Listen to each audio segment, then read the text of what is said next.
All right. Hello. This is my presentation. Planning Parenthood all time low. This is Lisa, by the way. I mean, since you clicked on the video. But um, yeah. So I already discussed before that my project was going to be about the birth rate. So in its crazy decline. So I thought this title was a little fitting, a little appreciation for that. But here we go. So this whole presentation is going to be about me trying to learn the social, economic, and political changes that did occur to cause such a decline. Deciding about parenthood hasn't been the most prized or sought after as of late, and I wanted to understand why, so I looked for the answer myself.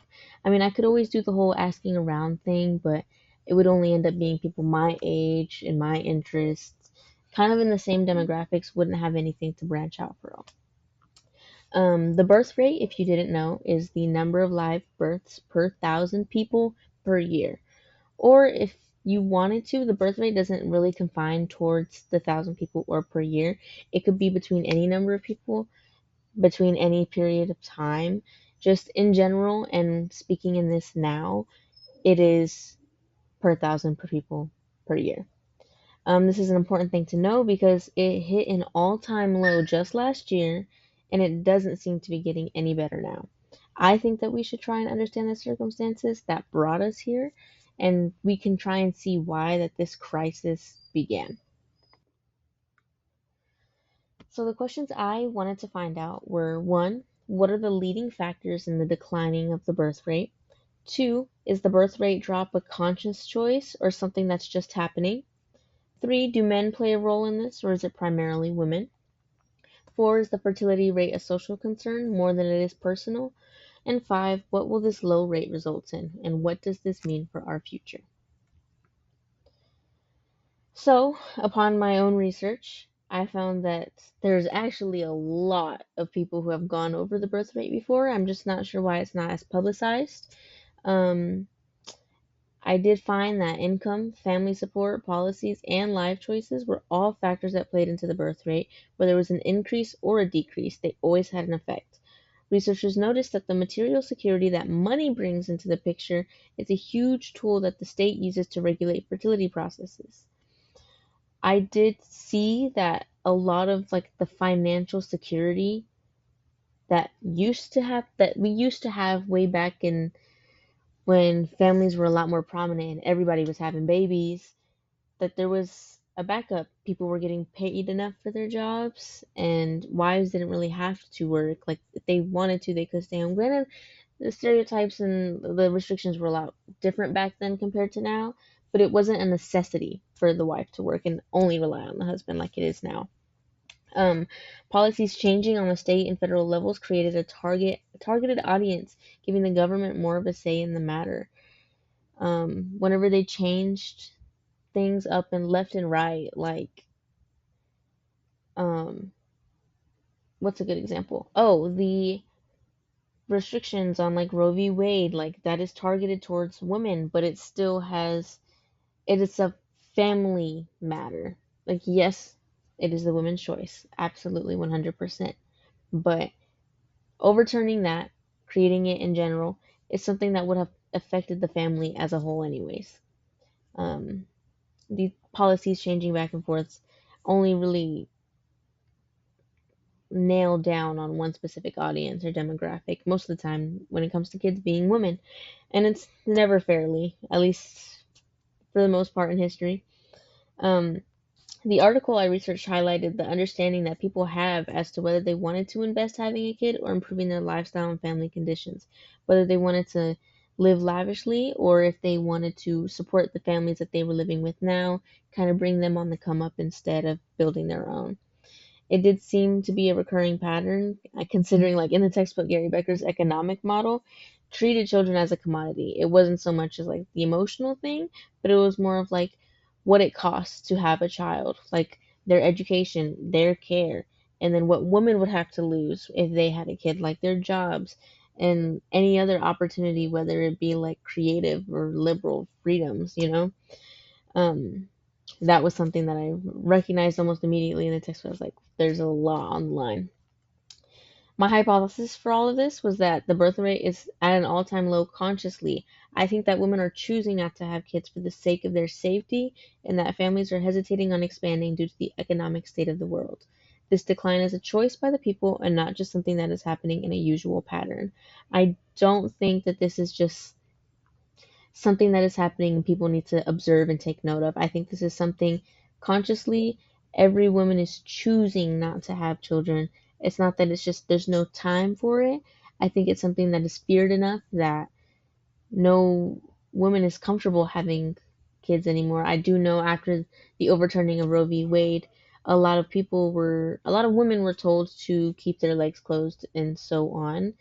And I think since then they did decide they are not going to be so open with their partners and that is going to clash down a lot more. I did notice that I'm more empathetic on the topic since I am myself a woman who fits the common demographic of this study.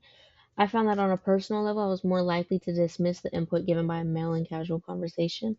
But on an educational level, and for the sake of my research, I took them into consideration and still applied their perspectives to my work. Because even though I'm not the most interested, that doesn't make it right. And I still included them into my surveys and all that. Oh, which I guess if you didn't know, I'm going to tell you now.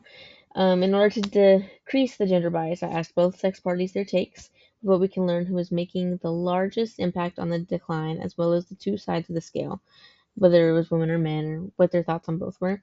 I used a Google form to conduct my research. I figured it would be a great way to not directly question people, leaving space for comfort, and it also made room for anonymity, which would decrease the bias for any demographic.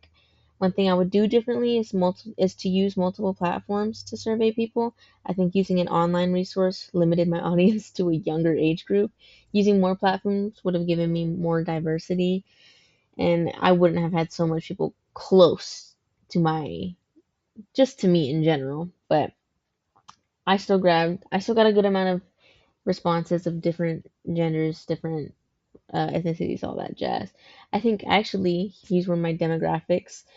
Of the people I surveyed, 66% of them were female, 33 male, and when it came to sexual orientation, because that is something to take into consideration when deciding birth rate, at least to who I'm surveying, because it wouldn't make sense for me to survey a bunch of people who wouldn't generally have kids, but still want kids. It's still something that is there to think about. 58% people were heterosexual, 25 homosexual, and 12% bi. I think both was a small percentage as well, maybe 3%. Um, what I did find in my surveys, I asked the questions. One, do you have kids? There was I think 23 people said that. Oh, sorry about that. I first question I asked was, do you have kids? 23 people said yes. One said no. Um, I did also make that the survey all questions weren't required, just for the sake of comfort. Just for the sake of comfort. Um, the second question I asked is, do you feel supported by our government policies to have children and take care of your children, like healthcare access, education, financial stability? Surprise, surprise, most people said no. Um, then I asked, do you suffer from medical barriers that prevent you from having, wanting, or supporting a family? And surprisingly, a lot more people said yes than I thought, which I'm glad I did ask because I don't think medical barriers is something that most people would have thought about or pertained to when it came to researching birth rate. Um, I did ask an open ended questions. Do you want kids or feel supported in taking care of your kids? Why or why not? I did receive a lot of responses. These were just kind of like the bigger takeaways. If you wanted to pause and read those, I did see a lot of people on the more negative side talking about like the state of the world, financial stability, policies, whether they felt protected or safe enough to even have kids, or if their kids would be safe in this world. When it came to the more positive responses, I did see that they were more catered to the women and family support. Family support was a really big thing on the positive responses.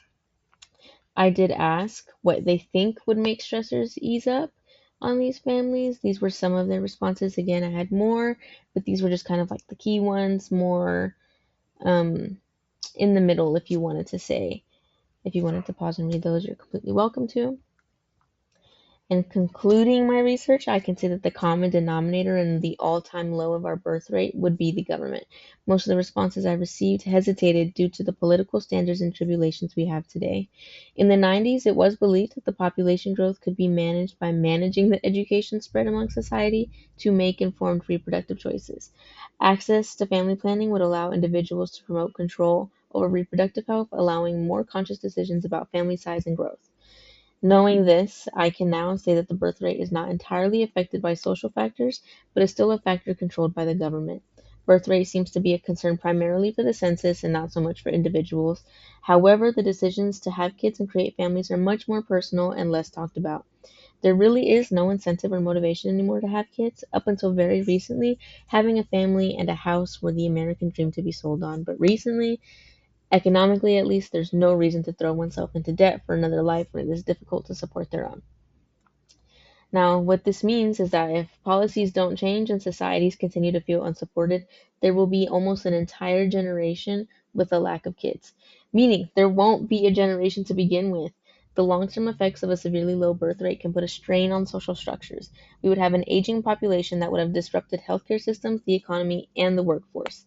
There is a proposal that to face the decline, there should be a plan involving health education, accessible and affordable infertility services, um, supportive employment and childcare policies, as well as awareness to promote family life, all of which are controlled and should be supported by the government. Replacing policy with focus would be deemed very beneficial to everyone involved.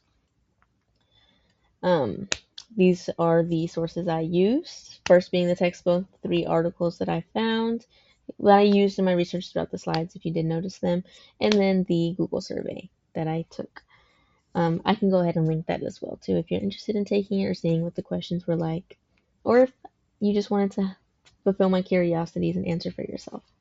Thank you so much for listening. I appreciate your time.